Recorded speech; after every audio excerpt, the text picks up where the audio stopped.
Hello my dear friends, you're in the Military with Summary channel, and today we will discuss the situation in Ukraine on the 10th of September of 2025.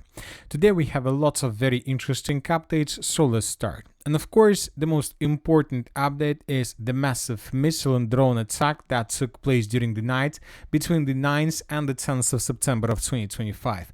More precisely, the most important is not the entire missile attack and drone attack, but that part that took place on the territory of Poland.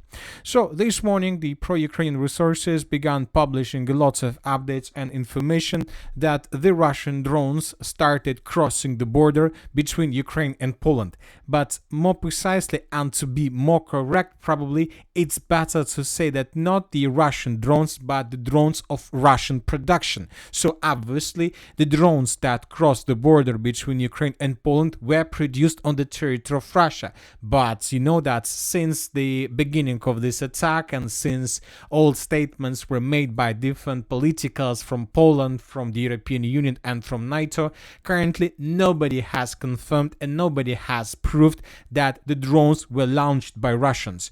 Those could be not just the Russian drones, those could be drones that were intercepted by Ukraine since the beginning of the special military operation. The Russians have launched probably hundreds of waves of attacks. They used thousands of drones, and obviously since the beginning of the special military operation, the Ukrainians managed to collect lots of drones completely fixed without being damaged, let's say, as a result of work of air defense. So obviously there are lots of possibilities and many sides could be involved in this situation. Of course, we're not saying that Ukrainians did this, but obviously everything is unclear. Anyway, despite the fact that since the beginning of this missile attack and drone attack, lots of politicals have already reported that this attack was made by Russia. For example, when talking about Poland, of course, there are two politics worth attention. We're talking about the Prime Minister of Poland, Donald Tusk, and of course the President of Poland, Karol Nawrocki.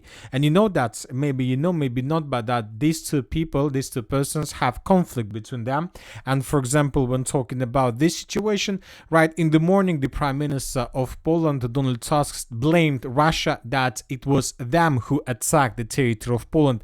When talking about the President of Poland, he decided not to make any statement. No, he decided not to blame Russia. He decided to wait for results of official investigation, which still hasn't been finished. Anyway, lots of statements were made about the security of Poland, about the security of NATO, that European countries must invest more money to Poland, to the Baltic states, with the purpose to improve and to increase defense, but all those were just statements. Furthermore, for example, the Lithuanian authorities, the Baltic states, stated that as for the let's say 10th of September of 2025, there were still no confirmation that Russian drone attacked the territory of Poland, and that those drones were launched exactly by Russians. For example, we can say just one thing. One thing is clear for sure, and obviously nobody can probably argue with this. And this thing was stated by the ambassador of the Russian Federation on the territory of Poland. He stated that just one thing is clear, that drones that attacked the territory of Poland came from the territory of Ukraine, and that's it. So this is the only fact that nobody can argue with. Yes, the drones answered the territory of Poland from the territory of Ukraine. Few more details about these drones. This is very important. According to Polish authorities, according to Donald Tusk, up to 19 drones crossed the border with Poland. But the thing is that according to information we have, those drones were of Gerbera type. So you know that Russia has lots of types of drones. They have FPV drones, they have Navy drones right now, they have Geraint type drones, and they have Gerbera type drone. So what is Gerbera and what is the difference between Gerbera and Geraint? Geraint is attack, fire drone, military drone, explosion drone that can bring munition, that can have a warhead, that can bring results, that can bring damage and destruction drones to the target. When talking about Gerbera, this is a reconnaissance drone. So this is the first and very important fact, that the border with Poland, first of all, was crossed by the reconnaissance drone, not by military, not by, let's say, fighting drones or something like this. So obviously this is very strange that Russia attacked Poland with 19 drones without any warhead. Obviously this thing means just one thing, that despite the fact, and it doesn't matter who exactly was preparing this operation, obviously this person didn't want to have explosions, to have damage on the territory of Poland, and this person didn't want to bring some casualties on the territory of Poland. You know that, of course, if somebody died as a result of this attack on the territory of Poland, and if at the end it would be recognized that the Russian Federation have no connections with the situation, this event could lead to unpredictable consequences for this person who was organizing and who was probably financing this operation. Another important thing is that during the previous day, the Minister of Defense of the Russian Federation made their own statement regarding the last night attack. The Russians stated that the armed forces of the Russian Federation carried out a massive strike with long-range, land-based, sea-based and air-based high-precision weapons, as well as with attack drones against the Ukrainian defense industry enterprises in Ivano-Frankovsk, Khmelnytskyi, Zhytomyr regions, as well as in the cities of Vinnytsia and Lvov. These enterprises were damaged and destroyed. These enterprises produced and repaired armored and aviation vehicles of the armed forces of Ukraine and many other blah blah blah things. And in the final part of the statement, the Russians are saying that the goals of the strike were achieved.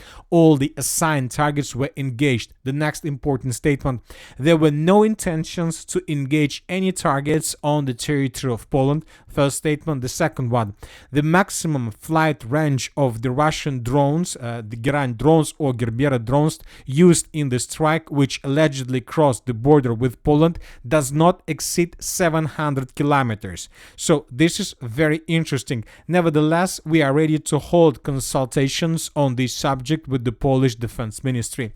So once again, when talking about this map that was published by Pro-Ukraine Resources, we can see these yellow lines that go along the border with the Republic of Belarus. We're talking about them, and we can see that there were lots of lines that entered the territory of Poland. So we see that these lines entered the territory of Ukraine somewhere from the Bryansk region. So let's now try to calculate the distance of these roads and of possible roads of these drones flight. So let's assume that Russians launched drones from the territory of Bryansk region, let's say somewhere from the area of the village by the name of Pagar.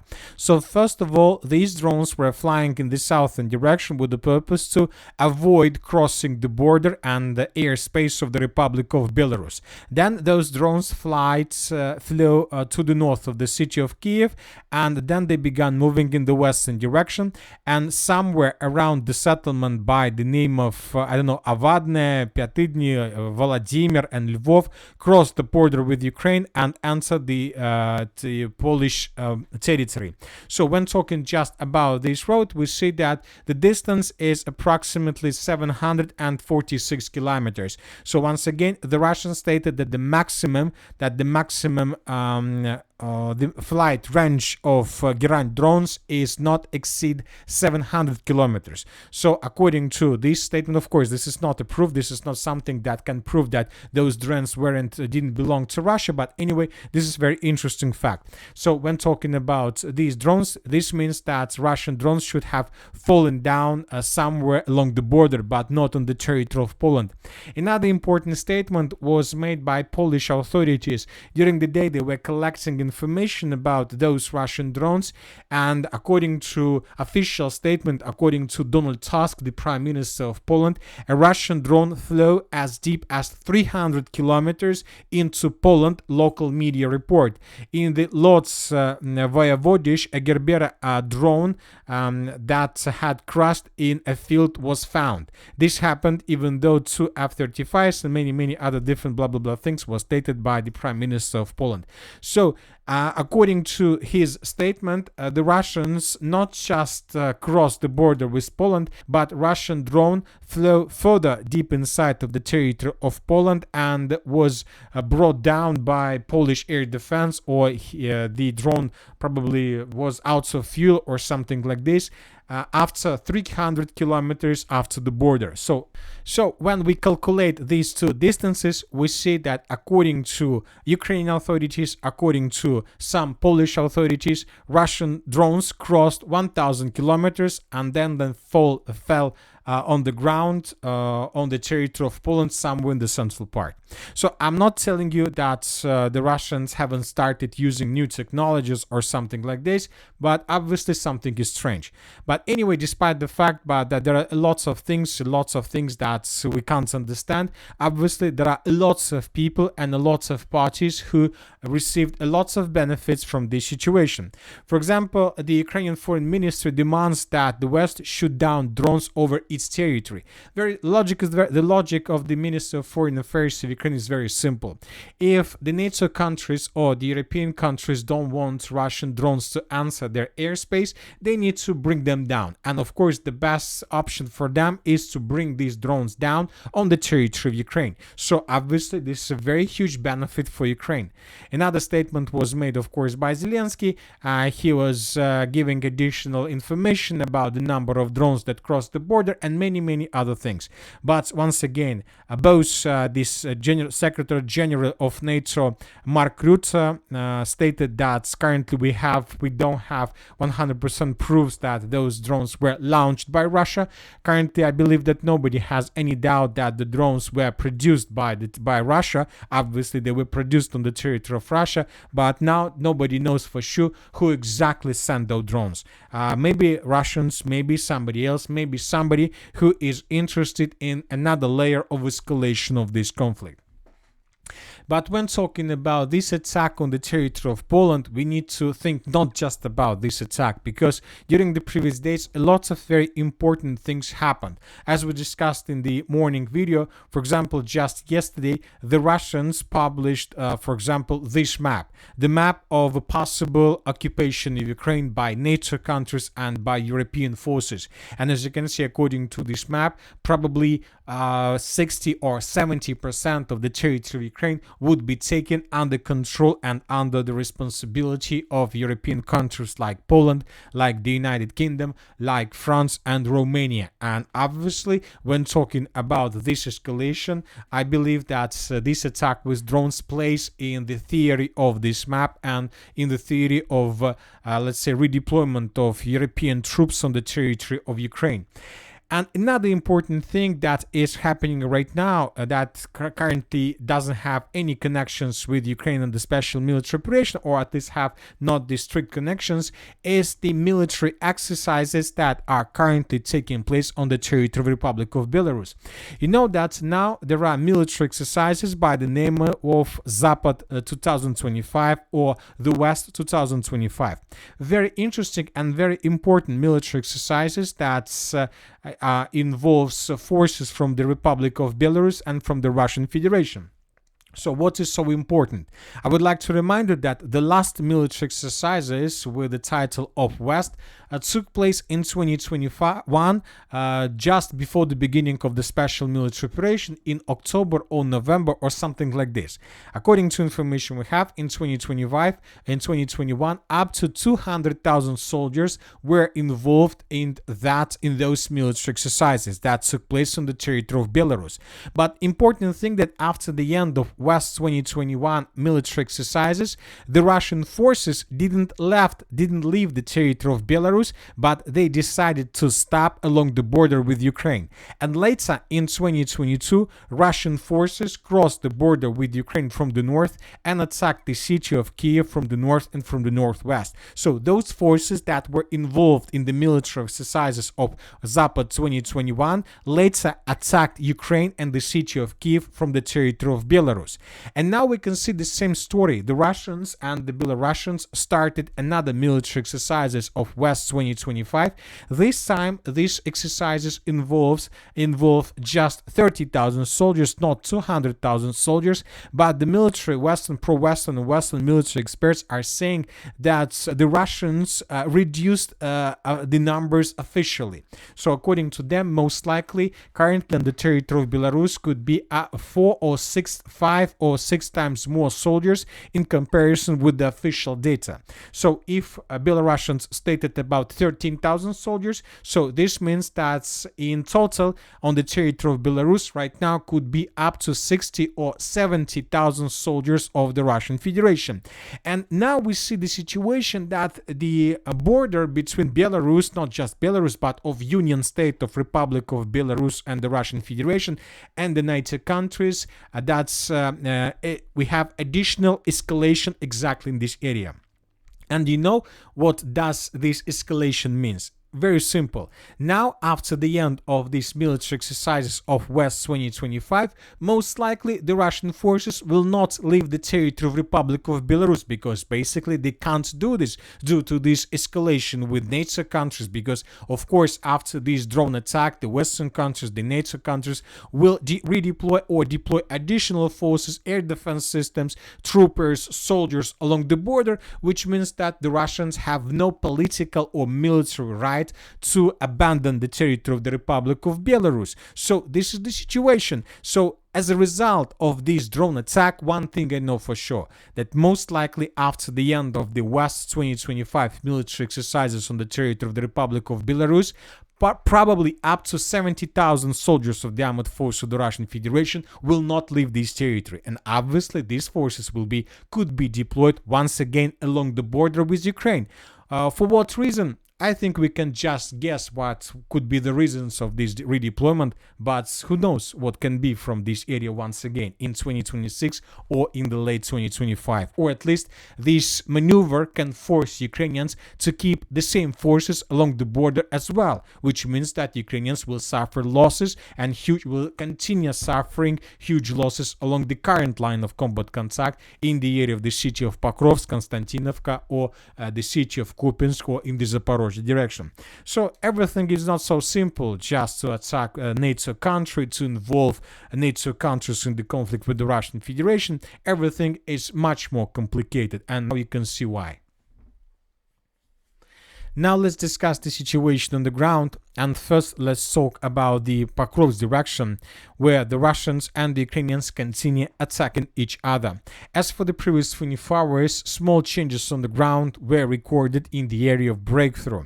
In this video we can see how Ukrainians were attacking Russian forces on the territory of the village of Novoshakhova in its eastern part, and based on this video we came to conclusion that most likely the Russians control at least a part of the settlement, and based on this video we have adjusted the eastern part of Novoshakhova under complete Russian control.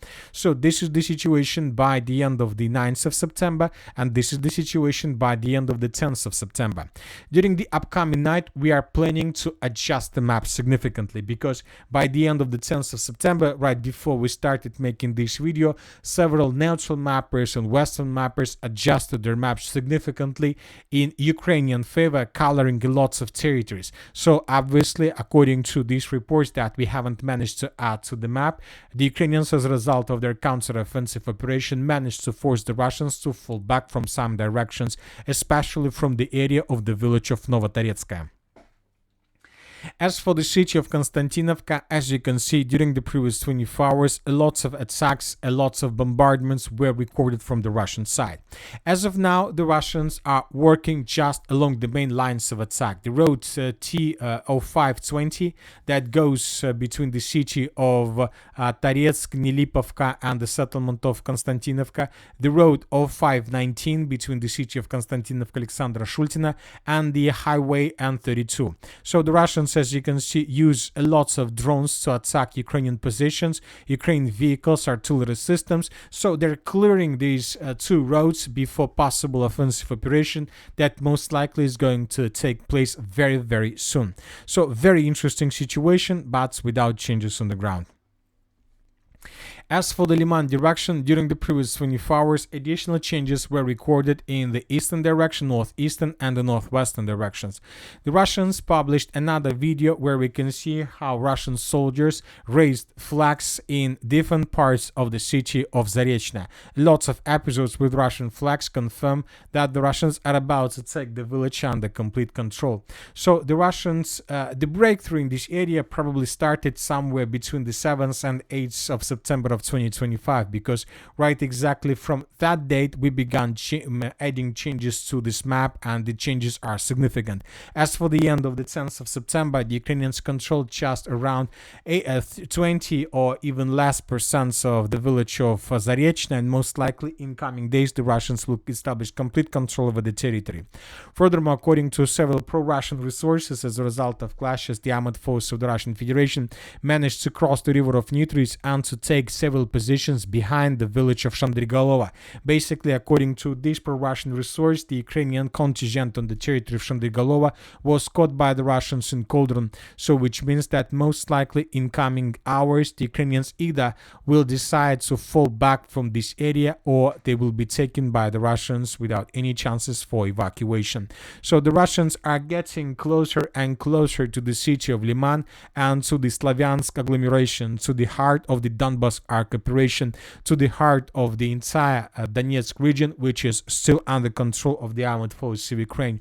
So let's wait and see what is going to be next, but obviously once again this additional escalation with NATO countries also, when talking about even this situation, plays in Ukrainian favor. And that's it for today. Military Summary channel reminds you we condemn any violence in the world. Thank you for watching, subscribe to my channel, put your likes, join my Patreon, and have a good day. Bye bye.